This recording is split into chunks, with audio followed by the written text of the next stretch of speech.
Hi, Happy Enders. We did it. We got through another week. I'm proud of you. Do a lot of uhs in this one. I'm tired. Caught myself. This week, no, didn't get it. We do Sam Lopez. Sam Lopez works at the Comedy Store. She is roommates with Asana Mod and Derek Poston, who actually go out with Brendan Schaub. And so they actually, you've got to go on their Instagram, Sam Lopez, Derek Poston, Asana Mod. They do all of these videos on Instagram, and they are hilarious. Once again, thank you to Care by Design for you guys giving me the lotion and keeping me in the lotion. I appreciate you very, very much, and enjoy. Get undressed, get under the sheets. Ooh, you're in for a treat. No, I promise this is not a dream. It's just a happy ending with Joy Eileen.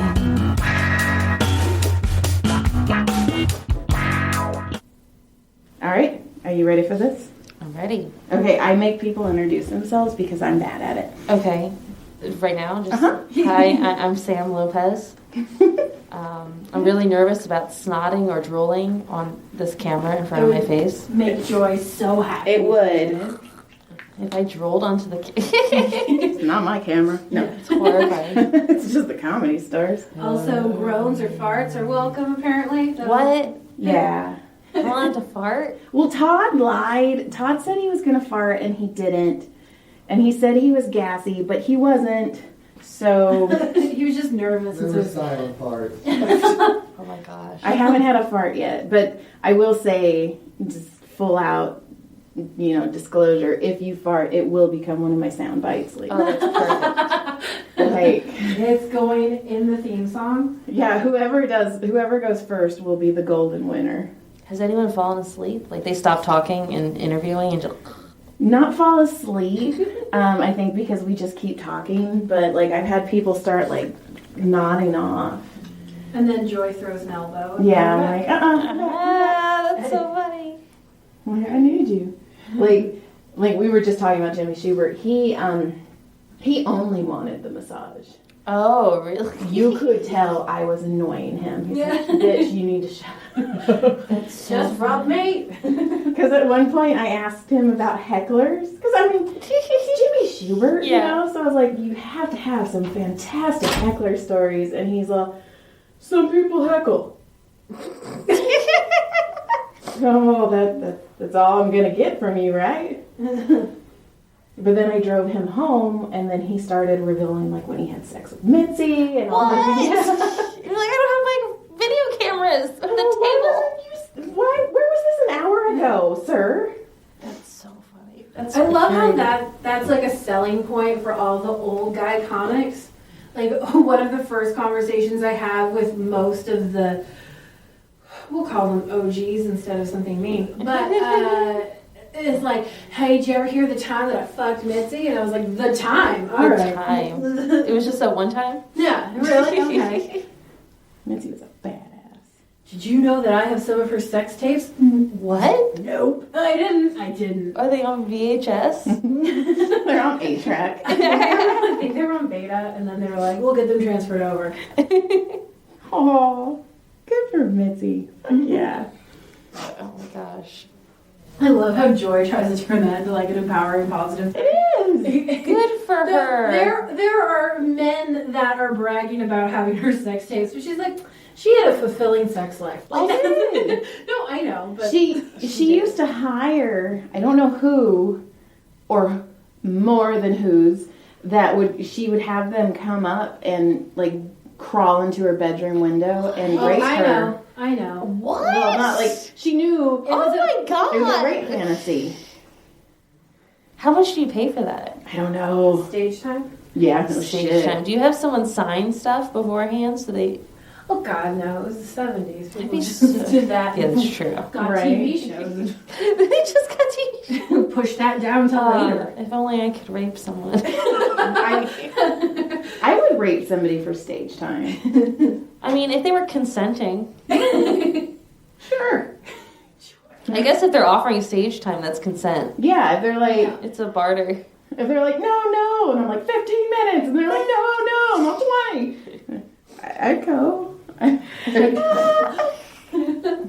I mean, I don't know how happy John would be. Like, I don't know how well my marriage would turn out. John, turn off the podcast. All right. So, Sam, I first saw you on Kill Tony. You did? I did. How long have you been doing stand-up the whole time I've known you? Yeah, I think so. Oh, that's cool. Because when you got up on Kill Tony, you were wearing a Cosby sweater. Oh, yeah. Mm-hmm. I almost wore that today. That's funny. I guess it wouldn't have mattered. No, I don't have anything on. Although I was going to be an asshole when you were getting undressed and be like, oh, your underwear are cute. Because I was like, the cameras are off. But then I was like, no, that's fucked up. No, that's really funny to say. Oh, your underwear is Props. so cute. Like guessing, like, oh, hey. Oh, I wasn't expecting your nipples to be that size. You know, just something That's really funny. stupid.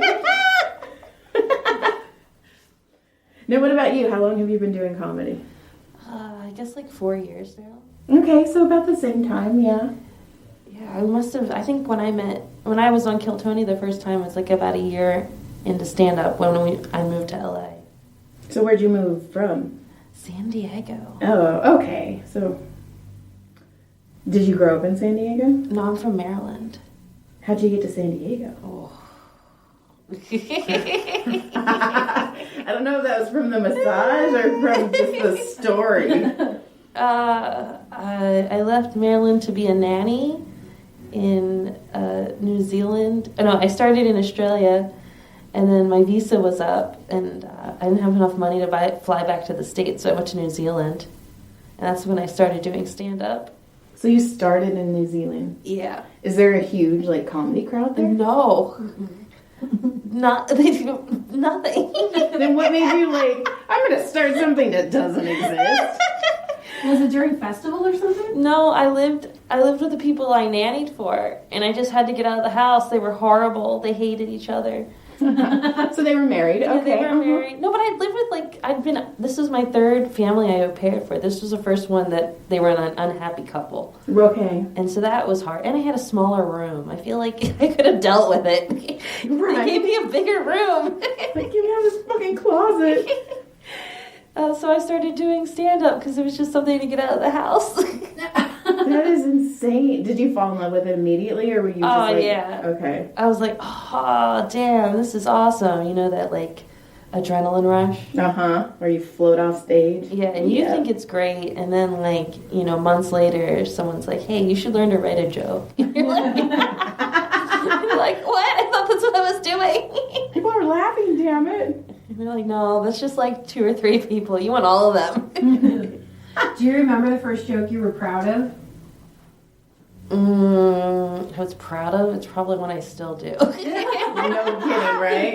If I'm proud of something, it's hard to let go. Yeah. And I haven't been doing it that long, you know? I know. I know. I guess the first... You don't have to burn it. Yeah, I don't want to say what it is. I hate saying jokes off stage. Yeah. I feel like I'm just... Like, I hate it when I say it. And I say this thing, and like normally I would do a face here and a little song and dance. I hate it when my patients are like, how'd your set go? Because I don't do my set. I go, and then like I do this, and then like, and it doesn't compute. It doesn't transfer. People think that you can just consolidate it. It's like, yeah, some people think it's like singing a song. Especially like when they're face down. Because I make a lot of facial expressions and I move. I can't hold a microphone because both of my hands are on you, so I'm just like, ha ha ha ha ha, in your back. That's so funny your patients ask about your sets. I love my patients. I have so many people that are like, well, next time you have a show, we'll come. And I'm like, well, fuck, maybe I should do bringer shows. God. I know, wow. Yeah, you get a lot of time that way. No, I'm not talking shit about bringer shows, but I don't feel like they're for me.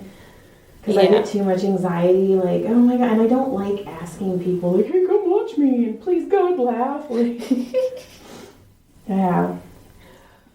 Well, okay, so when you say your patients ask you about your sets, do a lot of your patients talk during their... Almost all of them. Really? Oh, I weeded out the ones that like to not talk. I've worked for this chiropractor for almost 13 years. The people that I massage are family. Oh. I have a very groundhog life. I don't know what that means. Well, it's just it repeats itself. Okay. Like I have so many standing appointments that I'm like, okay, Tuesdays I have Steve, I have da-da-da. Fridays I have my 90-minute. I have so many people that come once a week that my weeks are very much the same. So it's like, oh, what'd you do this week? And they're like, how was your set? Did you bomb? I had one patient, oh my God, I love him, he's family. But I got on Kill Tony. Oh no, and he watched? No, he wanted to, so I just turned it on while I was massaging him, because this is what we do. And one of my favorite jokes that I've written, he was like, oh, I wrote that joke for you. Oh. And I was like, fuck you, no you didn't. And I normally don't talk back. Yeah. But I was like, no, you didn't. I can tell you exactly how that joke came about. And he's like, are you sure? And I'm like, fucking positive. Oh. And then I saw his wife next, and I was like, dude, if he tells you he wrote that joke, you need to stab him. You massage their whole family. Uh-huh. That's the best part of the story. I have so many husbands and wives. And it's so funny because they talk shit about each other. Of course they do. I love it. I'm also very fearful that, like, some of my patients will meet John one of these days. Oh my gosh. Because, like, I tell them everything, too. It's, like, a very give and take. So I'm like, oh, fuck, you can never meet my husband. Oh, gosh. If you do, pretend you don't know me. Just please. You won't have to tip me for a week if you just don't talk, please. Yeah, I did a show, I don't know, like a month ago. I featured for Aiden Park. Oh, that's fun. But it was in my hometown. Where's your hometown? Santa Clarita. Okay, that's Valencia. No. So all my patients came, and the first 3 people, it just wasn't their night. They just weren't hitting. They're funny people. It wasn't their night. So when I got on stage, I'm like, hey, good news. None of you have to tip me this week. I was like, sorry for making you come and have to watch that. Oh. And then at the end, I was like, by the way, just fucking kidding, I'm poor. Please. Don't forget that I'm a comedian. And then I was afraid, some people that weren't from, like, my patients would be like, oh, she said we don't have to tip the waitress. So I was like, hey, tip her well. She looks like she can kick my ass. So, okay. So, do you like kids? Like, do you want kids? Like, oh, where did that come from? I want to go back to you. Is that something on my back? Well, you're an au pair. Oh, yeah, I forgot about that. So you're with fucking kids. I do like kids. Do you want them? Yeah. I have this fear of having them physically in my body. It's weird. It's horrifying. It's very weird. Oh, especially when they get the hiccups. Yeah. Fuck that life. Fetuses get the hiccups? Yes. What? And you can. You both said yes. Like, it's definitely happens all the time. All the time. Mm-hmm. Yeah. It's when their lungs are developing. Oh, so cute. they get these little. No, it's not. It's fucking weird. I kind of feel the opposite about it. I think that was the best part of. Because everybody else really, really loves, like, babies. Mm-hmm. They're fine.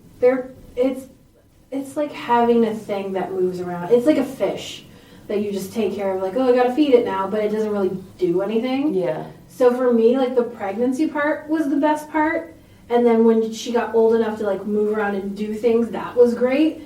But the immediately after birth was like, oh.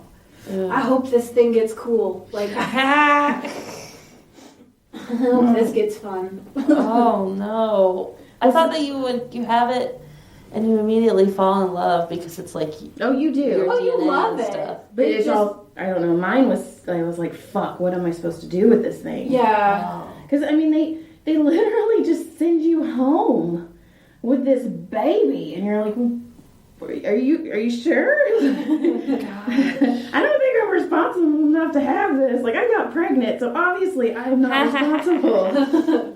But thankfully, like, I got lucky because John had Tyler. So when John's ex-wife is like an insane, crazy person, alive or dead, we have no idea.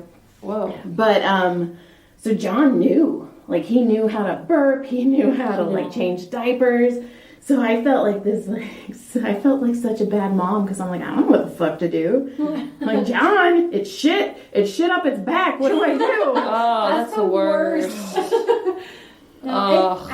You love it immediately, but nobody talks enough about how immediate postpartum happens. And it happens to varying degrees for everybody. Like, some people are like, it's functioning, it's only a little bit of like sadness or whatever. But your postpartum depression is one of those things where, like, you love this thing so much that you hate yourself because you think you're not good enough for it. Oh no! Yeah.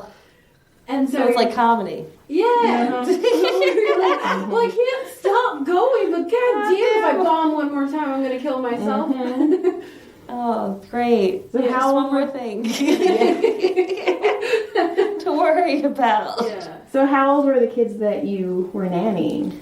Gosh, I've nannied for 3 different families. God damn. And that was like ones that I lived with. Before that, I'd like done summer nannying for people.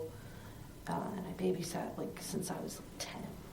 Some crazy, something illegal. It's weird. Like, you're just like a magnet. People are like, she's responsible. Like, you do look responsible. Like, I would leave my kids with you. Like, I would have left my kids with you. Like, she's fine. I made so much money. I have 3 younger brothers. That's a big selling point. Right. Yeah. And they're all different ages. We're all 3 years apart. I think that's the best amount of separation. So you're the oldest? You're the oldest? Yeah. Aw. I'm the older sister, but I only have one brother. Oh, that's not that bad. No, and we're 6 years apart. Oh, that's still close enough to be close. I raised him. Like, I feel like he's my first kid. He's having his first baby. Oh. And I was like, I'm having a baby. And John's like, you have to stop saying that because somebody's going to be like, you're pregnant, and then you're going to cry, and I have to listen to it. Oh, no. I'm like, did you just call me fat? And he's like, no, but that's what you will say. Like, please don't tell people you're having a baby. Well, but I am. I'm having a half Korean baby, and I'm so excited. It's going to be so beautiful. Oh, my God. He's going to be perfect. I'm going to feed him noodles. And it's not racist, it's just babies when they eat noodles is fucking cute. And I'm excited. I just went to the baby shower and the mom cooked all of the baby shower food. Oh my gosh. Yeah. Wait, the mom of the baby or the mom of the mother of the baby? The mom of the mother of the baby. Okay. So she's like full Korean. Oh. Oh my God. Oh. I walked in and I was like, best baby shower ever. Oh, that sounds amazing. My mom's like, stop eating the pot stickers. I'm like, no. I want to get this again. I'm like, they should have another one. But I felt bad too because I'm partially deaf in one ear, so I'm really bad at hearing.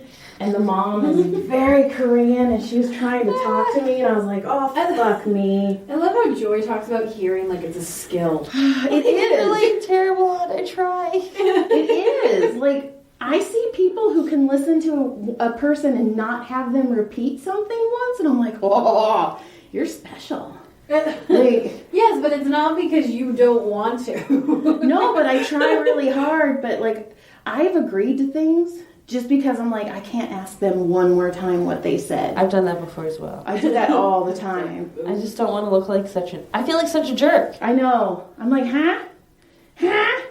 Like, sometimes people talk too softly too. Or they just don't enunciate. It's like, use your tongue. Like, is that how you That's eat a when you girl go, out? instead of asking, what did you say? Go, what exactly would be involved? But do you really want to ask that at the Comedy Store? Oh. Yeah. Because that involves effort, and then most of us are lazy, and they'll go, never mind. Okay, so back to you. Oh. So you have your 3 brothers. Oh yeah. Do I want to have kids? Yes. Okay. I'm not really worried about having them. No, you're super young, right? You're like 5. Yeah, I'm like 5. We'll go with that. I'm always 5. You're just perpetually 5. Okay, now I do want to ask, because the videos that you and Derek and Hassan and everybody, do you guys write those together, or does somebody just come up with an idea? Well, we all live together, so it kind of makes it easier. Okay. Derek comes up with probably 80% of everything, if Okay. I'm being honest. He comes up with a lot of it. He's a machine. And then the other 20% is 10% me and 10% Hassan. And it's just like, sometimes one of us will have an idea and the other one will finish it, but more often, like, Derek will have an idea. Or one of us will have an idea and Derek will come up with the joke for it. Like, someone will come up with the framework. The one where you did Jeffrey's hair. Fuck. Oh, that's really fun. It was. And then the penguin one. There's so many penguin ones, There is a lot of penguin ones, you're right. We have 3 penguin stuffed animals at the house for some reason. I'm not really sure why. Whose room are they in? They're in the living room. For guests. Okay. Now, besides comedy, is there anything else you want to do? Besides stand-up? Uh-huh. Really anything performance-wise. That's like what I like to do. Are you in improv, or are you just... I haven't gotten into it really. Like, I've toyed around with, like, you know, they have those sort of, like, I can't remember the name for it right now. It's because you're getting a fucking badass massage. Really good. Those, you know, like those improv open mic kind of things. I can't remember what it's called. They have them on the bureau. Okay. Comedy Bureau, in case people don't know who are listening. Well, I know. Okay. But yeah, they have like, people will come and everyone will do improv for an hour. I've done that a few times, but I've never taken a class or anything. Do you do improv? No. Because when I started, like, because we came here to the store, like, just to watch comedy before I even was like, I want to do comedy. And, like, they shit on improv so much. Yeah. That I was like, okay, never mind. Like, I also remember the first time I got booked at Flappers. Uh-huh. I almost didn't do it. Really? Because I was all, no, they talk shit about it here. Yeah. But then another comic was like, Joy, stage time is stage time. And I was like, okay, you're right. Stage time is stage time. And you know what? Like, Flappers has really good tater tots, so... I think the Yoo-Hoo room is a good room. I love the Yoo-Hoo room. It's I love the nice, Yoo-Hoo tight. room better than the main room. Yeah, the setup in there is good. I sit on the couch all the time. I like a nice room that's like really... Like, the belly room's like that, too. I love the belly room. It has that basement feel, even though it's upstairs. The only thing that's hard for me, which you're not going to understand because you're adorable and you have a tiny figure, is the mirrors. I don't think anyone likes the mirrors anyway. Because the first time I did a belly room spot, the fucking cord came out of the microphone. So I got to watch myself bend over and pick it up, and I was like, ooh. I'm done eating for the rest of my life. Thank you. Belly room mirror. Yeah, the whole room is surrounded by mirrors. Yes. It is pretty crazy. I feel is that the only room that's like that? I think so. I guess so. But it was weird when they took the mirrors down for a while. Did they take them down for Chappelle or something? They took them down when they renovated. Oh. And they weren't going to bring them back. And then everybody's like, no. Well, just like the main room bathroom. Yeah. Yeah, that's going back to the way it was. Are they going to get rid of the floors where you can see the other person next to you? Floors. They have these mirror floors. Oh my god. I've seen so many women's butts. Oh, me too. Uh, I've made eye contact with people and I'm like, oh my god, I'm sorry. That's so horrifying. And I'm like, how many people have seen me? Uh-huh. I actually brought John in, like, when they first did it. I was like, you have to fucking see these floors. So, I mean, the room wasn't even open yet. And I took him in there, and he's like, holy fuck. And I was like, I know, right? They do so many renovations here. They've changed the bathrooms like 5 times since I've even been coming. Did you always live in California? Kind of. I was born in Madera, Fresno.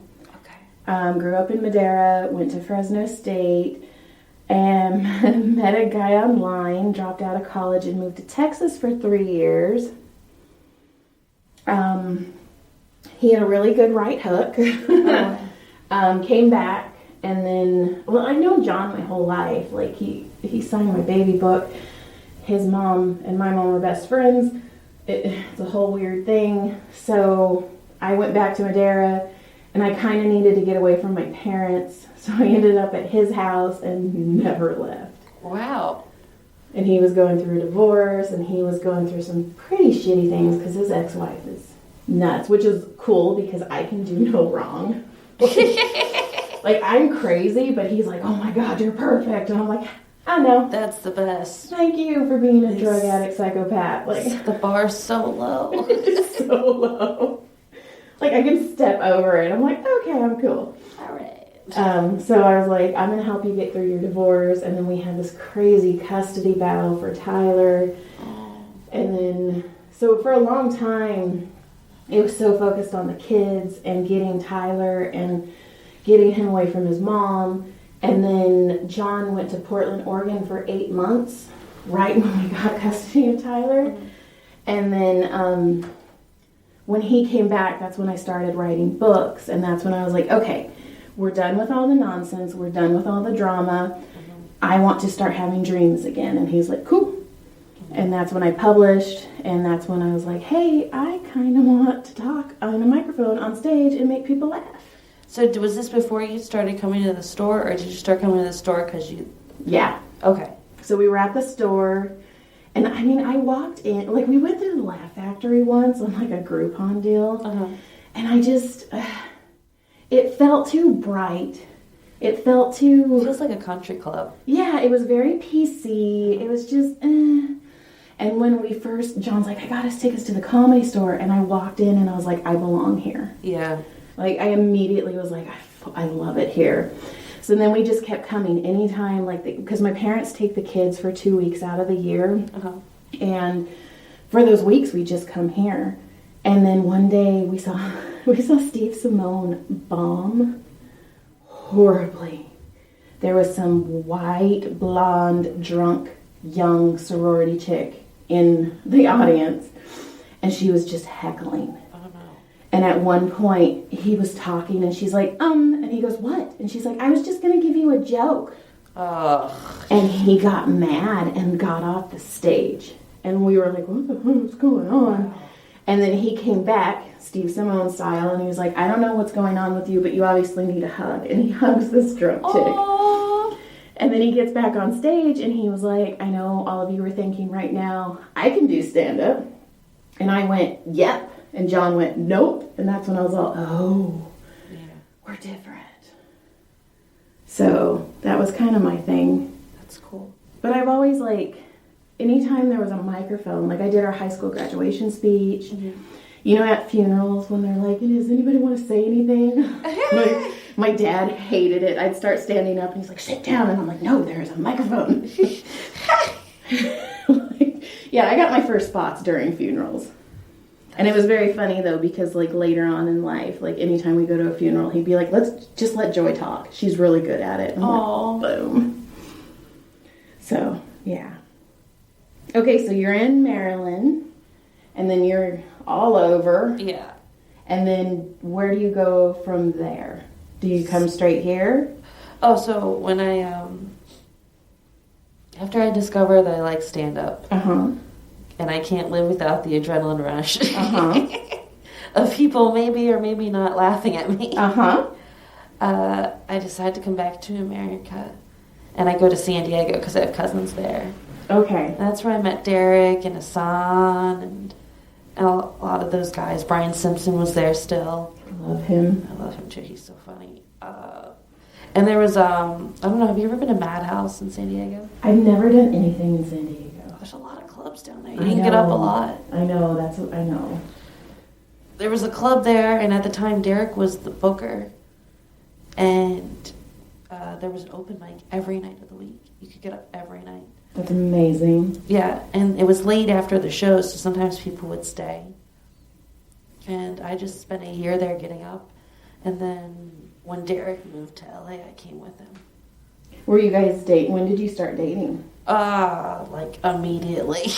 Okay. I understand that. I met him the first night I went out to do open mics. And I was like, I don't want to be in a relationship with a comedian. Ew. Well, you know. I know. Drama. I just started doing comedy. And then he was so cool. He is. I turned him down. He asked me out, and I turned him down. And then he was really nice and, like, friendly about it. And, like, still, like, helpful as a comic, like, giving me bits. Oh, I love that. And, like, advice. And I was like, oh, I made a big mistake. And I ended up asking him out, like, a week later. Oh, you did? Well, I said we could go out, and it wouldn't be a date. And then, like, after a month, we were, like, living together. Yeah. Yeah, I get that, because I'm serious. Like, I drove down and moved in with John. He was like, hey, and I'm like, all right, I guess we're doing this. Yeah, sometimes you just fall into things, and it just works out. And we kept it a secret for a really long time. I mean, first, I know they knew, but we were like, yeah, Joy sleeps on the couch, and so dumb. Because we didn't want our parents were really worried. And they actually, when we finally came out, our parents were like, listen, we love you both, but if you guys break up, we're still best friends. And we're like, okay. They're like, don't drag us into it. That's fair.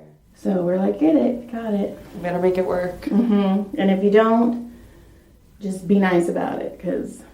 And it's really weird because, like, my parents will come and stay at my in-laws' house, and they start talking about, like, the old times, and I'm like, ew. Because my mom and John's mom hung out when they were younger, before they were married, so they're like, do you remember that lifeguard? And I'm like, oh, okay, all right. That's crazy. I'm named after my mother-in-law. Whoa. She's Joy, and John's grandma is Joy. I'm the third Joy. Gosh, your children must be very loved. They are so loved. They're insane. The boys are crazy. Must be nice also just to have sets of grandparents that, you know, like, you don't have to fight over Christmas and stuff. You just do it together. Yeah, it's perfect. Like, they come for Thanksgiving. It's fun. It's nice. And then they get drunk and they start talking about shit. And I'm like, all right, I'm going to go. And they'll stay up till like 2 in the morning. Those two girls. Oh, gosh. Yeah.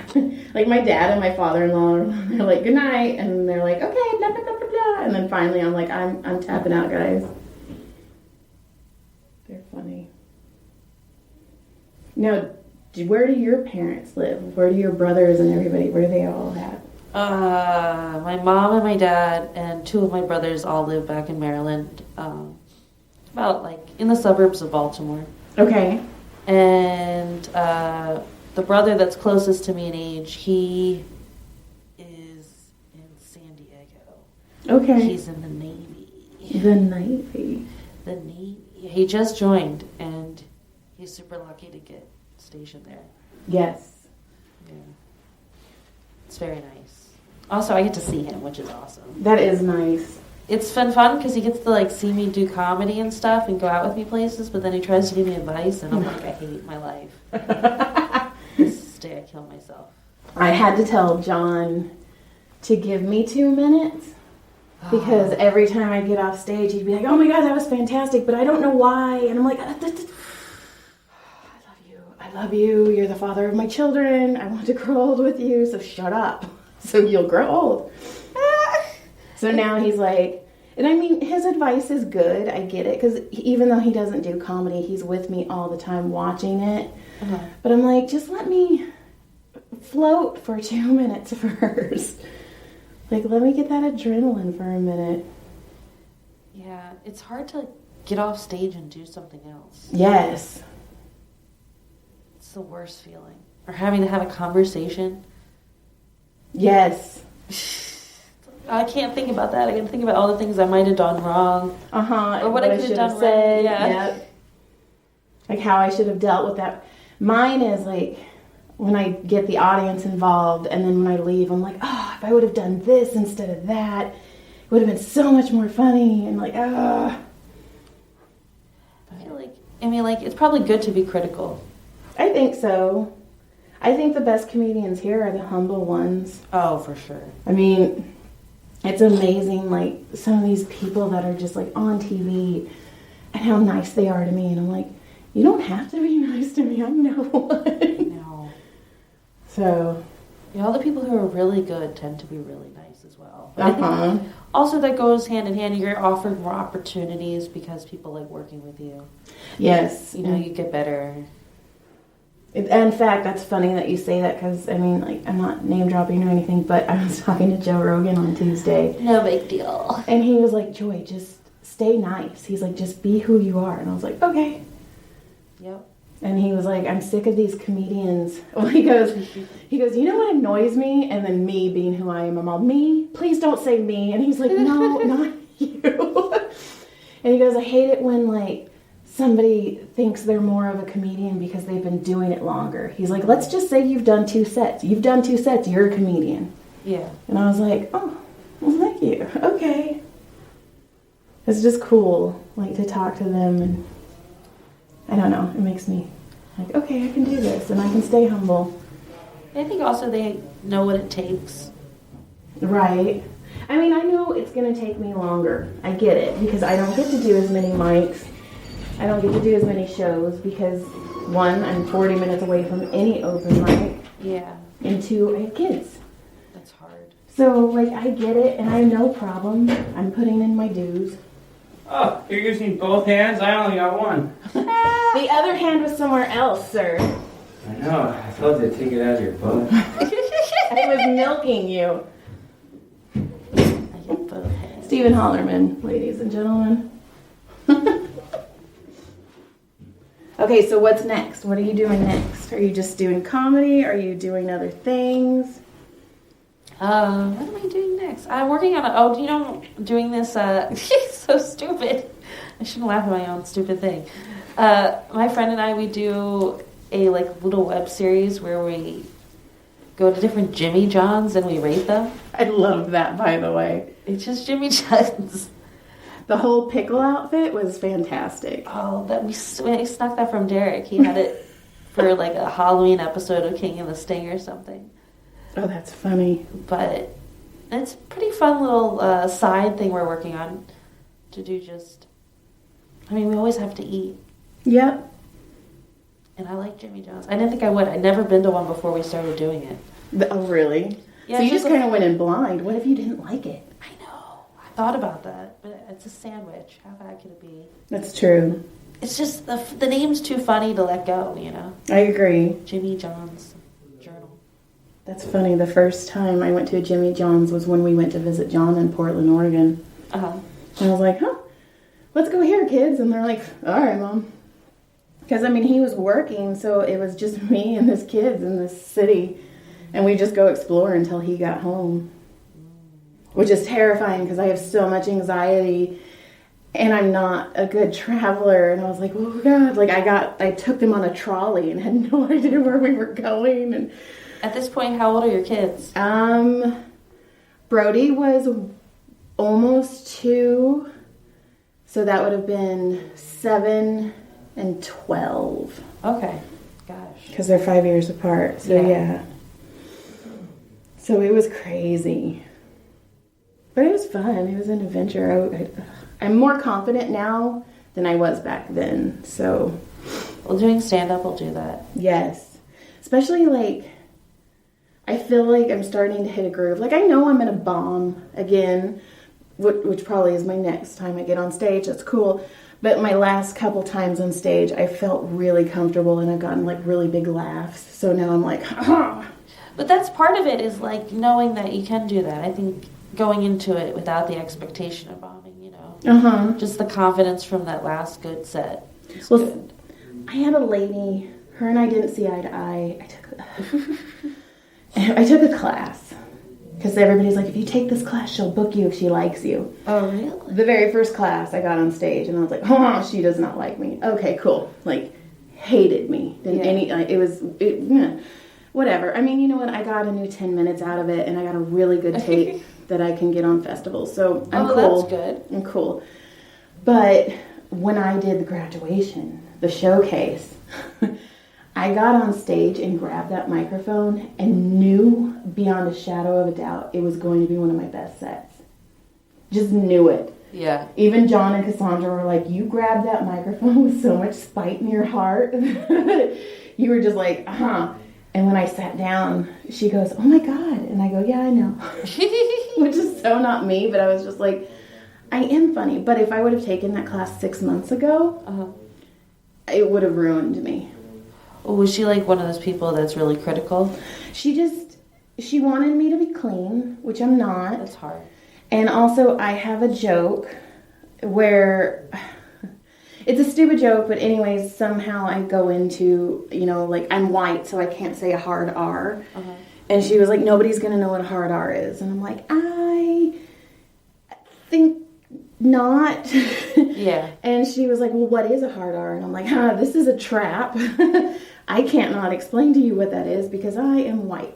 Yeah. And so she was like, nobody's going to know what it is. And I'm like, I don't agree. And then I also told her that I want to write a set about being in an abusive relationship. Because I think it'd be very empowering. And it may take me a couple of years to find the right words or the right jokes. I get it. But she's like, you can't do that. You can't do that. Everybody will feel sad and that can't be funny. And I'm like, I don't like this, all these can'ts. I know. But it makes me very bet me, kind of, Well, that's kind of the way you want to be with stuff like that. Also, it's easier to make sad things funny. Yeah. One of my favorite jokes is a joke I do about miscarriage. Ooh. It's my favorite. That and I've had really sad. I've had women come up to me and they're like, that's the first... I mean, I have women who don't like it, but I've also had women that are like, that's the first time I've laughed at my miscarriage. Oh, that's nice. And it makes you feel good. I feel like I talked way too much and I didn't get anything out of you on this episode. I'm so sorry. No, I feel bad. Do you feel good at least? I feel amazing. One time I got a massage when I was 16. It was the first time I ever got a massage. And I basically interviewed the masseuse. I still remember things about her life. I love that. Well, do you want to plug anything? Do I want to plug anything? Yeah. Follow me on Instagram. We have sketches on there. Yes. At the best Sam Lopez. Perfect. Okay. Oh, this is amazing. Okay, don't get up. I'll tell you when the camera's off. Oh, okay. Thank you. Thank you. All right, that was my episode with Sam Lopez. I hope you guys enjoyed it. Once again, like, click, subscribe, comment. I didn't say that in the beginning. Like, click, subscribe, comment. Send an email to joyshappyendings@gmail.com. And also, thank you, Care by Design. Have a good week. Bye-bye.